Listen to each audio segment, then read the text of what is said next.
생성형 AI와 지리교육의 혁신 발표할 이화여자대학교 사회과교육과 이종원이라고 합니다. 반갑습니다.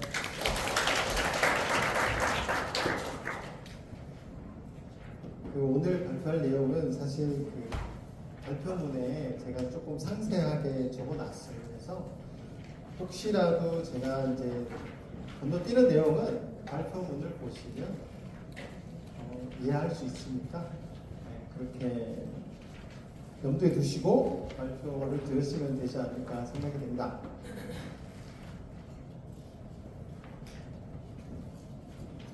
배경입니다. 배경을 굳이 설명을 해야 될까 이런 생각이 들 만큼 이런 시대에 저희가 살고 있지 않나라는 생각이 들어요. 산업이라든지 생활이라든지 교육 모든 분야에 걸쳐가지고 좀 많은 변화가 있는 것 같습니다. 저희가 이제 학생들이 교생 실습을 갔다 오는데 교생 실습 갔다 온 애들마저도 이제 생성형 인공지능 수업을 하고 있거든요. 그래서 이제 매년 바뀌는 게 아니라 거의 두 달에 한 번꼴로 변화를 체크해야 될 그런 상황이 되지 않았나 그런 생각이 드는 것 같습니다. 네, 얼마 전에 월드 이코노믹 포럼에서 학생들이 충분한 지도 없이 AI를 실험하고라는 게 시험하고 했죠, 그죠? 시험하고 있어서 교육이 시급하다 이런 얘기를 보고를 했습니다. 지금 생성형 AI와 관련된 교육은 크게 세 가지 분야인 것 같아요. 교수학습 지원 도구로서의 역할, 그리고 평가 체제와 윤리 문제라든지 교육 격차와 디지털 리터러시에 대한 이런 분야들로 진행이 되고 있고, 이게 교과에서의 그런 연구들은 뭐라고 할까요? 이렇게 뭔가 체계적이지는 않고 연구자들 개개인들이 조금 각계육파하고 있지 않나 그런 생각이 좀 들고 있습니다. 저의 이제 오늘 발표할 목표입니다. 변화는 기존의 한계를 재조명하고 새로운 가능성을 탐색할 수 있는 창을 열어준다라고 썼는데요. 제가 이제 쓴 내용이고 마침 OECD에서 얼마 전에 이제 티칭 콤파스가 발표가 됐는데 이 비슷한 문구가 있는 것 같아요. 그래서 저는 이게 큰 변화라고 생각을 하는데 생성형 AI가 학교 교육에 들어오면서 학생들도 뭔가 이렇게 이용을 하고 있고 선생님들도 이용을 하지만 되게 당황스러운 거잖아요. 우리가 이렇게 당황스러움, 혼란스러움이라고 생각을 하지만 저는 한편으로는 이게 우리가 그동안 당면했던 그런 문제라든지 한계를 한 번쯤은 다시 생각해 볼 수 있는 기회가 된다고 생각을 하거든요. 그래서 오늘 학술 대회 주제에 혁신이라고 하는 문구가 들어간 게 저는 요 문장 때문이라고 생각을 합니다. 그래서 저희가 당황하고 있을지만 그 과정에서 우리가 그동안 문제라고 생각했던 거, 한계라고 생각했던 부분들을 혹시 이번 기회에 극복할 수 있지 않을까라고 생각하는 게 저의 문제의식이고요. 위기에서 기회를 찾을 수 있다라고 생각을 합니다. 그래서 오늘 목표는 학교 교육의 맥락에서, 그러니까 이거는 이제 홈스쿨링 이런 맥락은 아니고요. 우리가 학교에서 지리를 가르친다라고 하는 전제입니다. 학교 교육의 맥락에서 교육과정, 교수학습, 평가라는 세 영역에서 지리교육의 변화와 가능성을 확인하고 저 나름대로의 과제를 공유해 보고자 합니다. 목적이라는 것은 이제 교육 과정에서 저는 이제 목적이 포함이 된다라고 생각이 돼요. 그래서 목적을 따로 한번 빼봤습니다. 생성형 AI의 발달이, 인공지능의 발달이 지리 교육의 목표를 바꾸고 있을까 한번 생각을 해봤는데 저의 답은 노거든요. 아니다거든요. 그래서 생각을 해보면 기술의 진보가 교육의 목표 자체를 바꾸지는 않는다라고 생각을 해요. 그래서 다만 생성형 AI가 점차 교실 수업에 더 많이 활용됨에 따라 그 목적을 실현하기 위한 역량의 변화가 요구되는 게 아닐까 제가 그 대학교 입학할 즈음에 그리고 뭐 군대를 갔다 오고 나서 인터넷이 학교 교육이 막 이제 막 적용되기 시작하고 그때 비슷한 느낌이거든요. 그때도 뭐 학교 교육이 어쩌고 교사의 역할이 뭐 변하게 되고 숙제를 어떻게 내줘야 되고 그때도 아마 이런 혼란스러운 충격 비슷한 게 있었는데 생각을 해보면 그때도 지리교육의 목표가 되는데 그러지는 않거든요. 그래서 하지만 가르치는 방법이라든지 평가라든지 그때 많은 변화가 있었다고 생각이 듭니다.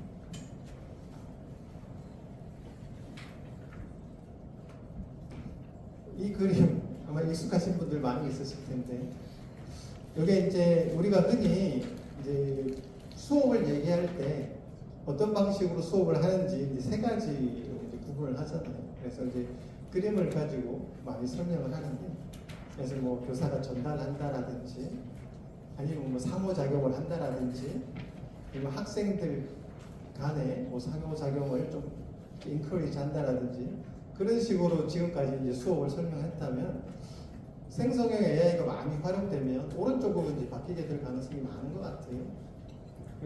심플하게 이제 5단계로 이제 변형을 한다면 학생이 이제 AI에게 질문을 하겠죠. 그럼 AI가 결과물을 생성을 하게 되고 여기서 끝나면은 너무 이제 좀 불만족스러운 거고 학생이 이제 생성한 결과물을 평가하고 조정을 하고 학생은 조정된 내용을 다시 AI에게 질문하고 AI가 새로운 응답을 생성하고 이 과정이 이제 반복이 되는 계속 이렇게 반복이 되면서 학생이 새로운 걸 알게 되고 고급적인 정보를 또 캐치하게 되는 이게 이제 새로운 학습입니다. 요거를 하려면은 그냥 백지 상태에서 되는 건 아니다라고 생각이 돼요. 그래서 이걸 하려면은 예를 들어서 1번만 하더라도 좋은 질문을 하기 위해서 어떤 역량이 필요할 것이고 3번만 하더라도 학생은 AI가 생성한 결과물을 평가하고 조정하려면은 평가하고 조정하려고 해도 어떤 지식 같은 게 필요한 거잖아요. 그래서 이게 교실 수업에 들어오든 학생이 혼자서 과제를 하든 여전히 뭔가는 필요할 테고 우리가 지금 이런 것들이 조금 더 강조될 필요가 있지 않느냐라고 하는 게 이제 제가 드리고 싶은 얘기입니다. 그래서 이제 작년에 제가 이런 것들이 한 4가지 정도가 좀 강조돼야 될 역량이 아닌가라고 발표를 한 적이 있고요. 그게 이제 AI 협업 역량, 뭐 고급 문제 설정 능력, 콘텐츠에 대한 비판적 분석, 요게 이제 뭐 리트러시, AI 리트러시 뭐 이런 얘기도 하죠, 그죠? 그리고 학문 간 통합 역량, 요게 이제 새롭게 필요한 것 같고요. 제일 오른쪽 편이 그러면 우리가 뭘 할 수 있을까라고 생각했을 때 지리 교육 측면에서는 이런 것들을 조금 더 강조해야 되지 않을까라고 생각을 했었어요. 협업을 할 때 이제 비판적으로 뭔가 분석하고 수정해야 되지 않을까라고 생각을 했고 고급 문제를 설정을 하려면은 내용 지식이 저는 필요하다고 생각을 했고요. 학문 간 통합을 하기 위해서도 저는 지식이 필요하다고 생각을 했었어요. 그러니까 AI가 있으면은 지리적인 지식이나 사고를 가지고 있는 사람들이 저는 통합적으로 사고를 하기가 좀 유리하다고 생각이 되더라고요. 저만 하더라도 뭔가를 이렇게 찾고 할 때 다른 인적 분야를 뭔가 지식적으로 이렇게 찾고 통합하기가 훨씬 유리해졌다고 생각이 되거든요. 그래서 종합을 해보면 저는 AI 시대에 이런 것들이 조금 더 상대적으로 강조되고 있지 않느냐.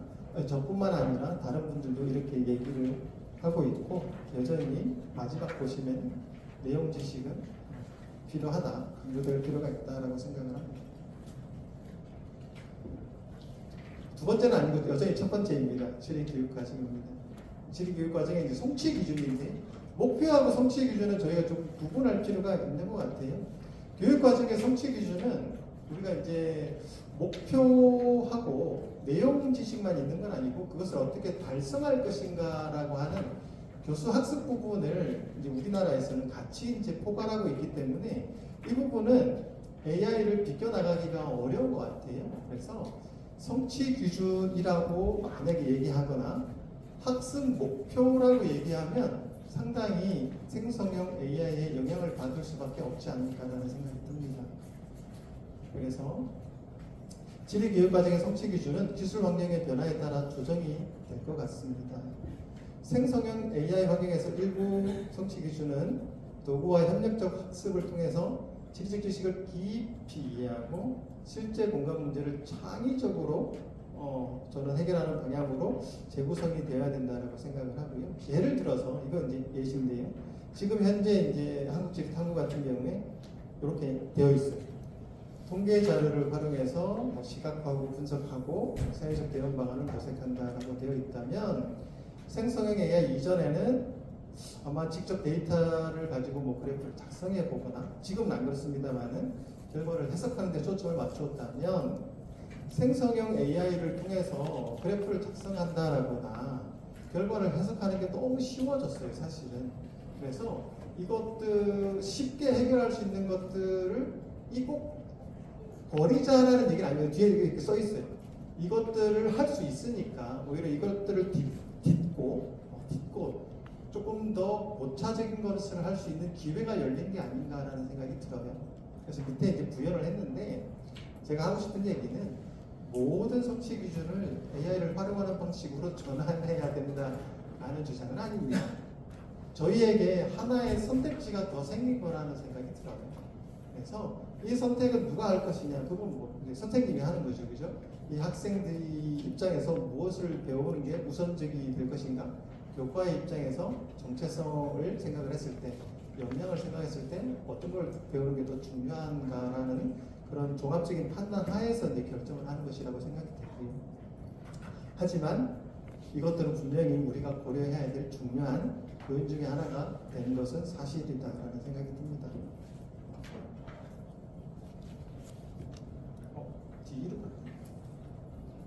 두 번째는 이제 수업과 관련된 것입니다. 이제 뒤에 보면 학습도 나오는데 생성형 AI가 도입이 되면서 수업 같은 경우에는 이제 저는 이제 탐구가 상당히 많이 변하는 것 같아요. 그래서 작년 같은 경우에 교과서를 분석을 해가지고 현재 교과서에 나와 있는 탐구가 생성형 AI를 도입하게 되면 어떤 식으로 바뀌게 될까 이렇게 쌍으로 한번 만들어 본 적이 있어요. 그래서 기존의 왼쪽 같은 경우에가 우리가 뭐 전통적이라고 얘기를 하는데 뭐 표현이 좀 이상합니다만 일반적인 교과서에서의 탐구라면은 오른쪽은 생성형 AI를 활용했을 때 변화될 수 있는 모습이다라고 생각이 됩니다. 그래서 이런 식으로 바뀌게 될 수 있는데 하나의 예시를 보여드린다면은 아마 이런 모습이 될 것 같아요. 그래서 과거에 우리가 과거가 아니에요. 지금도 우리가 기후 변화를 어떻게 가르치는지 생각을 해보시고 지금 생성형 AI를 이렇게 가르칠 수 있다라고 비교를 해보면 좋지 않을까라는 생각이 들어요. 과연 대부는 계속 도와지고 있을까? 이런 걸로 이제 기후 변화를 가르칠 수 있는데 실제적인 탐구 질문을 제시하고 기상청이나 통계청 공공 데이터 포털에서 이 경우 같은 경우에 기상청에서 데이터를 수집하는 거죠. 생성형 AI를 활용해서 시각화나 분석이나 통계 검증이나 예측을 수행을 하고 예를 들어서 이제 도시의 규모와 출산율의 상관관계를 계산한다라거나 지난 100년간의 기온 데이터를 바탕으로 향후 100년 이후에 그러니까 2125년 이후에 뭐 대부 지역의 뭐 기후 변화를 예측을 해볼 수 있는 거죠. 그래서 그런 식으로 우리가 수업을 재구성하는 게 가능해졌다. 근데 과거에는 이런 종류의 수업이 불가능했고 제가 생각하기에 이런 종류의 탐구는 현재 과학자들이 하는 것과 상당히 유사한 성격을 띈다고 생각이 되거든요. 그래서 여기 밑에 보시면 탐구의 실제성과 맥락이 향상이 되고요. 전문가 수준의 문제 해결을 학생들이 경험하는 게 가능해지지 않았을까라는 생각이 듭니다. 이걸 하고 이제 최근에 제가 이제 연수를 자주 하는 편인데 선생님들과 연수를 하고 이제 설문을 받은 적이 있어요. 근데 많은 선생님들이 이런 코멘트를 남겨주셨어요. 지역이나 공간 그리고 지리 교육의 본질을 강조할 수 있는 것 같다. 이런 종류의 탐구가 그리고 또 다양한 직업군 그러니까 대학을 진학할 때 직업군과 연결되는 특징이 있다라고 설명을 해주셨습니다. 오른쪽이 예시고요. 요 밑에 요 주소가 있는데 요 주소는 제가 이제 블로그를 하나 운영을 하고 있는데 요거 kgeographytstory.com/119 누르시면 요 실제 사례가 있어요. 또 들어가시면 요 사례를 그대로 한번 해보실 수 있습니다. 그래서 이제 보여드리는 걸로 넘어가겠습니다. 요 사례는 그대로 있으니까요. 두 번째 사례입니다. 탐구만 가능한 게 아니라 두 번째는 창의적 산출물도 가능한 것 같아요. 제작하는 게 이거는 아마 지금 다른 선생님들도 상당히 많이 활용하고 계시는 것 같고요. 생성형이라는 게 여러 가지를 생성할 수 있다는 거잖아요. 텍스트도 생성할 수 있고 영상도 생성할 수 있고 사운드도 생성할 수 있어서 다양하게 생성할 수 있어서 이 생성형 AI인데 지역 정체성이나 뭐 지적 감수성을 표현하는 활동이 가능하고 특징이 이제 학급의 모든 학생들이 쉽게 참여가 가능하다는 특징이 있는 것 같습니다. 그래서 이것도 예시를 보여드리면 과거에는 이렇게 종이에 손으로 그렸는데 이런 제약들을 쉽게 극복을 할 수 있는 것 같고요. 예를 들어서 뭐 실제로 이제 아동의 전통 모자나 의류 실제 이제 배경을 혼합해가지고 이런 식으로 이제 혼합을 해서 만들 수 있는 거죠.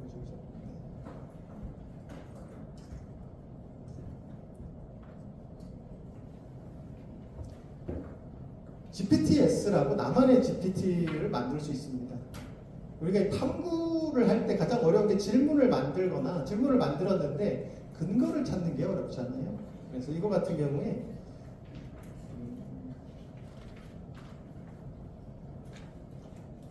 이런 이제 뭐 지오 인쿼리 가이드라는 걸 만들어 가지고 여기에다가 뭐 전주 한옥 마을에 대해서 지리적 질문을 만들어 줘라고 하면 이런 식으로 만들어 줄 수 있습니다.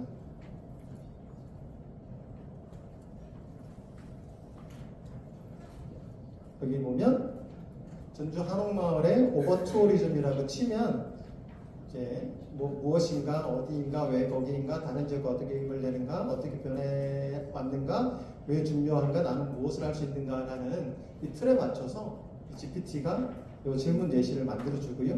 더 나아가서 이 질문에 따라서 어떤 데이터를 활용할 수 있는지도 안내를 해주거든요. 그래서 내가 학생들에게 어떤 질문이 필요한지 그리고 어떤 질문에 따라서 이 질문에 따라서 어떤 데이터가 필요한지가 궁금하다면은 이런 GPTS 같은 것도 활용이 가능합니다.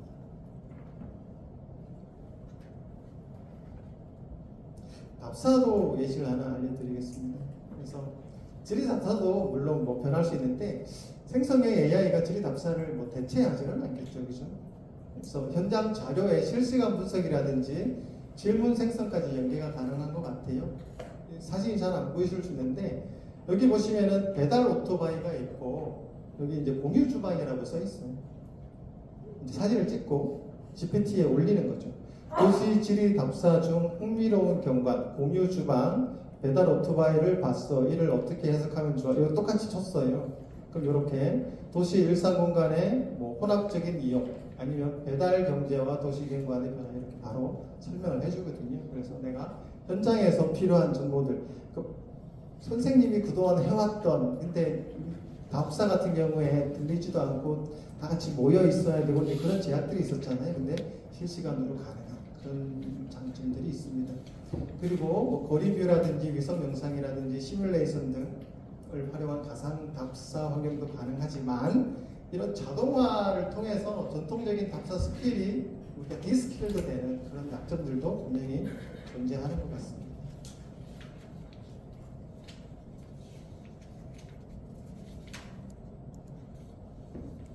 지리 학습 분야에서 그 엔트로픽이라고 클로드라고 하는 생성형 AI가 있는데 대학생들이 이 클로드를 어떻게 활용하는지 분석을 했습니다. 올해 분석을 했는데 2x2죠, 그죠? 어떻게 활용했느냐? 문제 해결, 결과 만들기, 직접적, 협력적. 그래서 이제 하면 네 가지의 조합이 나오잖아요, 그죠? 직접적 문제 해결, 직접적 결과물 형성, 협력적 문제 해결, 협력적 결과물 생성. 직접적이라는 것은 1회라는 뜻이에요. 한 번의 문제를 해결한다는 거. 우리가 학생들이 네이버에서 뭐 우리나라의 수도가 어디야? 뭐 이런 식으로. 사실은 생성형 AI를 그런 식으로 활용하는 것은 시간 낭비고 에너지 낭비인 거죠, 그죠? 근데 실제로 47%가 직접적 문제 해결 유형으로 단순 정답 생성으로 이용을 하고 있고, 어떻게 보면 좀 더 바람직한 것은 협력적인 문제 해결이나 협력적인 결과물 생성, 반복적으로 이제 대화를 해 나가면서 내가 결과물을 조금 더 수정하거나 자꾸 피드백을 주면서 문제를 해결하는 방식은 조금 더 적었다는 얘기가 있고요. 생성형 인공지능을 활용했을 때 주로 분석이나 창조, 이거 이제 우리가 고차적인 인지 수준이라고 하는데 이것들을 요청을 하는 거죠, 그죠? 이렇게 됐을 때 학생들은 이제 좀 쉬운 거 하고 어려운 것을 맡기는, 우리가 이제 이걸 인지 외주화라고 할 수 있는데, 그래서 이게 조금 뭔가 좀 불길한 예감이 들잖아요, 그죠? 외주화 현상이 발생하는데 한편으로는 이게 좀 당연한 것 같기도 해요. 학생들이 할 수 없는 거를 생성 AI에게 맡기는 것은 좀 자연스러운 게 아닌가라는 생각이 좀 들기도 합니다. 그래서 교사의 역할은 단순한 질문 응답을 넘어서 반복적으로 질문하고 성찰하고 비판적인 해석을 할 수 있도록 이런 걸 설계할 수 있는 교사가 돼야 되지 않나라는 생각이 들고요. 평가입니다. 이제 제가 재밌게 읽었던 부분인데, 이 사람 스콧 같은 경우에는 나를 포함해서 많은 사람들이 AI에 의존하는 학생들이 내가 따돌릴 수 있는 그런 과제를 만들 수 있을 것이다 라고 생각을 했지만 그것은 착각이었다. GPT-4가 등장한 이후로는 내가 학부생들에게 내줄 수 있는 거의 모든 과제를 AI가 어느 정도는 해결할 수 있게 되었다. 이게 2023년이거든요. 이 어느 정도가 이제는 많이 바뀌지 않았을까? 거의 모두 완벽하게 이렇게 바뀌지 않았을까라는 생각이 들어요. 그래서 저도 모든 문제를 과제를 내주는 게 조금 꺼려지기 시작했어요. 이게 정당하게 그 학생들의 역량을 평가하고 있는 것인지 의문이 드는 거죠. 그래서 이 AI의 복제 이용 용이성에 따른 평가 유형을 분류한 게 있습니다. 그래서 이 쉬운 방식으로 과제를 내주고 시험을 보게 되면은 바로 이제 AI의 활용을 의심할 수밖에 없고요. 어려움이나 매우 어려움 쪽으로 갈수록 복제의 가능성이 이제 줄어들게 되는 거죠. 그래서 객관식이나 단답형, 개인화되지 않은 에세이. 에세이인데 나의 백그라운드나 그런 나의 개인적인 사고를 반영하지 않은 에세이는 그냥 바로 이제 AI가 만들어주게 됩니다. 개인화된 에세이나 작업 과정이 드러나는 초안을 수정 과정이나 아니면은 팀플인데 협업 과정이 드러나게 된다든지 아니면 마지막에 뭐 구술 평가를 한다든지 이런 식으로 하게 되면은 AI가 복제하기 어려운 상황이다라고 생각되고, 요거에 영향을 받아서 뭐 아이디어 있죠, 그죠? 취리에서 그럼 어떤 게 가능할까라고 생각을 해봤는데, 참고로 요와 관련된 조금 더 구체적인 아이디어는 저를 포함해서 다른 선생님들과 같이 별도의 발표가 있으니까 그 발표를 참고하실 수도 있습니다. 세 가지 접근이 있는데, 생성형 AI 활용 제한하기 전에 이제 주요 개념이나 지식에 대한 확인이 필요한 경우 여전히 생성형 AI를 활용 제한할 필요가 있다고 생각이 되고요. 활용 무력화라는 표현이 좀 어색하긴 한데, 활용을 못하게, 활용이 의미가 없게 하는 게 두 가지가 있다고 생각이 돼요. 하나는 이제 기능을 활용하게 하거나 지역 조사나 장소를 관찰하게 하는 방식도 있다고 생각이 됩니다. 로컬 지역, 그러니까 선생님과 학우들 모두가 아는 로컬 지역에 대해서 조사를 하게 하는 방법이 있는 거죠, 그렇죠?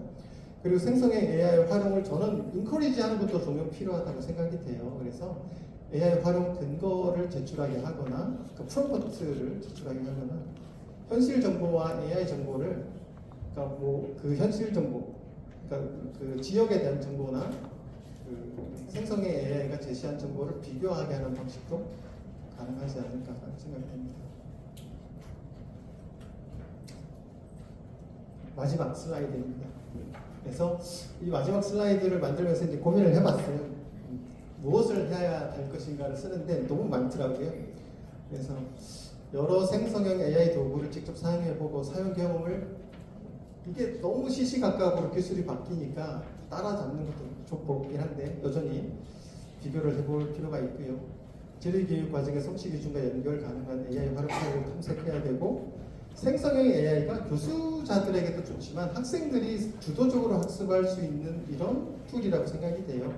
그래서 이런 것들을 강화할 수 있는 과제를 설계를 하고 학생 주도의 정도나 양상에 따라서 다양한 유형의 지리 과제를 개발하고요. AI와 상호작용하는 과정에서 학생들의 인지적 변화나 잠존지 이게 이제 저희 좀 불안한 거잖아요. 학생이 학습하고 나서 뭐가 남았을까 이런 것들을 좀 관찰하고 분석하는 연구가 진행될 필요가 있다고 생각이 듭니다. 그리고 활용 전략이나 효과적인 수업 설계에 대해서 일반적인 가이드라인이 좀 필요한 것 같고 그리고 이런 것들을 좀 공유할 수 있는 플랫폼 지리에서는 좀 플랫폼이 있는 것 같아요. 그래서 AI 활용에 대한 교육 과정의 개정 보완 방향을 제안할 필요가 있다고 생각이 듭니다. 감사합니다.